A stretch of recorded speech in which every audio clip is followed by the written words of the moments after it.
अमित शाह ने कहा कि एनडीए न सिर्फ अपना कार्यकाल पूरा करेगी बल्कि 2029 में भी सरकार बनाएगी। जोमाटो ने पिछले अगस्त से ऑर्डर्स पर प्लेटफॉर्म फी लगाकर मार्च तक रिश्तेहाती करोड़ इकट्ठा किया, जो उनकी एडजस्टेड रेवेन्यू को बढ़ाने में एक मुख्य कारण बना। पेरिस ओलंपिक्स में लक्ष्य सेन विक्टर एक्सेलसन से हार गए और अब ब्रॉन्ज मेडल के लिए खेलेंगे। इंडिया ने ग्रेट ब्रिटेन को 4-2 से पेनल्टी शूटआउट में हराकर पेरिस ओलंपिक्स के मेंस हॉकी इवेंट के सेमीफाइनल्स में जगह बनी। 10 प्लेयर्स के साथ 40 मिनट से ज्यादा समय तक खेलने के बाद टोक्यो ओलंपिक्स के bronze medallist Indian boxer Lovlina Borgohain Paris games में क्वार्टर फाइनल में चाइना के ली चेन से हार गई, जिससे इंडिया की बॉक्सिंग कैंपेन खत्म हो गई। यूक्रेन ने अपने लॉन्ग रेंज अटैक्स को बढ़ा दिया है, एक रशियन सबमरीन को डूबा दिया और एक एयरफील्ड पर हमला किया, जिससे टेंशन्स में इजाफा हुआ है। एक्सपर्ट्स के मुताबिक reserve bank of India RBI शायद अपना की इंटरेस्ट रेट 6.5% पर ही अनचेंज्ड रखेगा और रेट कट का डिसीजन लेने से पहले और मैक्रो इकोनॉमिक डेटा का इंतजार करेगा। इजरायली स्ट्राइक्स ने गाजा में 12 लोगों की जान ले ली, जिसमें एक हॉस्पिटल कॉम्प्लेक्स के टेंट कैंप में शेल्टर ले रहे 4 लोग भी शामिल हैं और एक पैलेस्टीनियन द्वारा टेल अवीव सबर्ब में की गई चाकू मरकर हमले ने 2 लोगों की जान ले ली, जिससे इजरायल पैलेस्टाइन टेंशन्स और बढ़ गए हैं।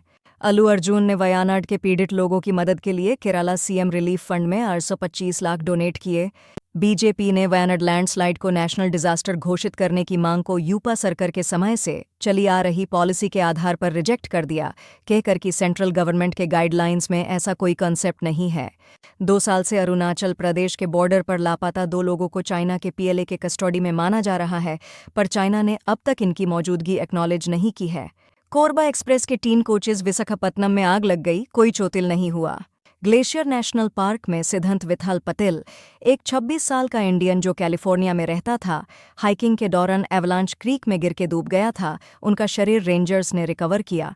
साउथ दिल्ली में एक रिटायर्ड आईआरएस ऑफिसर और उनकी वाइफ पर घर में घुसकर चोर ने चाकू से हमला किया। दोनों एआईएम्स में ट्रीटमेंट ले रहे हैं। मध्य प्रदेश के सगर में तेज बारिश के बीच मंदिर की दीवार गिरी, कई बच्चों के मरने की आशंका है। एफआईपी ने पायलट थाकन के मुद्दे को उठाया और सिविल एविएशन मिनिस्ट्री से फ्लाइट ड्यूटी और रेस्ट पीरियड के रिवाइज्ड नॉर्म्स जल्दी लागू करने की मांग की है। जुलाई में विदेशी निवेशकों ने पॉलिसी सुधारों और आर्थिक विकास की उम्मीद में 8 डाउन 900 करोड़ भारतीय इक्विटीज में लगाए, लेकिन अगस्त के पहले 2 ट्रेडिंग सेशंस में 57 करोड़ निकाल लिए। मोदी सरकार वक्फ एक्ट में बदलाव करने को तैयार है, जिसमें वक्फ बोर्ड की शक्तियों को नए सिरे से परिभाषित किया जाएगा और महिलाओं की प्रतिनिधित्व में वृद्धि होगी।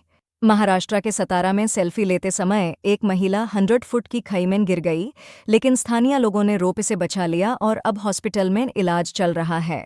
एतावा यूपी में लखनऊ आगरा एक्सप्रेसवे पर एक बस और कार की टक्कर के बाद बस डिच में गिर गई, जिससे कम से कम 7 लोगों की मौत हो गई और 25 घायल हो गए। जम्मू और कश्मीर के गंदरबल में क्लाउड बर्स्ट से श्रीनगर ले हाईवे बैंड हो गया है। दलजीत कौर ने अपने अलग हो चुके पति निखिल पटेल के खिलाफ मुंबई के अग्रिपाड़ा पुलिस स्टेशन में क्रूरल्टी के आरोप में एफआईआर दर्ज की है। टाइम्स नाउ की रिपोर्ट के अनुसार वायनाड में लैंडस्लाइड के बाद रेस्क्यू ऑपरेशन का 6th डे है और अब तक 308 लोगों की मौत हो चुकी है।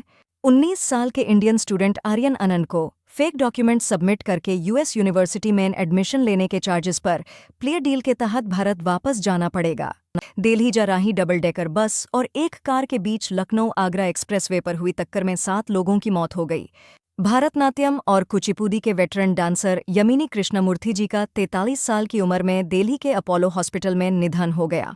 यूनियन हेल्थ मिनिस्ट्री ने पहली बार ऑर्गन ट्रांसपोर्ट के लिए अलग अलग ट्रैवल मोड्स जैसे कि एयर, रोड, रेलवेज और वाटरवेज के लिए एसओपीज जारी किए हैं। बंगाल के मिनिस्टर अखिल गिरी ने एक महिला अधिकारी को धमकी दी क्योंकि उन्होंने अतिक्रमण हटा दिया था, जिसके चलते बीजेपी ने उनकी गिरफ्तारी की मांग की और टीएमसी ने इस व्यवहार का समर्थन नहीं किया।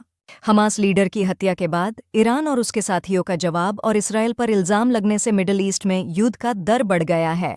ईरान ने कहा कि एक शॉर्ट रेंज प्रोजेक्टाइल से हमास के पॉलिटिकल चीफ इस्माइल हनिये की मौत हुई और इस हमले के लिए इसराइल को दोष दिया गया है, जिसमें अमेरिका का भी हाथ बताया गया है।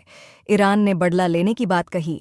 दिल्ली के कराला एरिया में एक वेस्ट मटेरियल वेयरहाउस में कल रात बड़ी आग लग गई, जिसमें भारी नुकसान हुआ। हिजबुल्लाह ने इसराइल पर दर्जनों रॉकेट्स दागे, जिससे ईरान और उसके साथियों का जवाब और रीजनल युद्ध का डर बढ़ गया।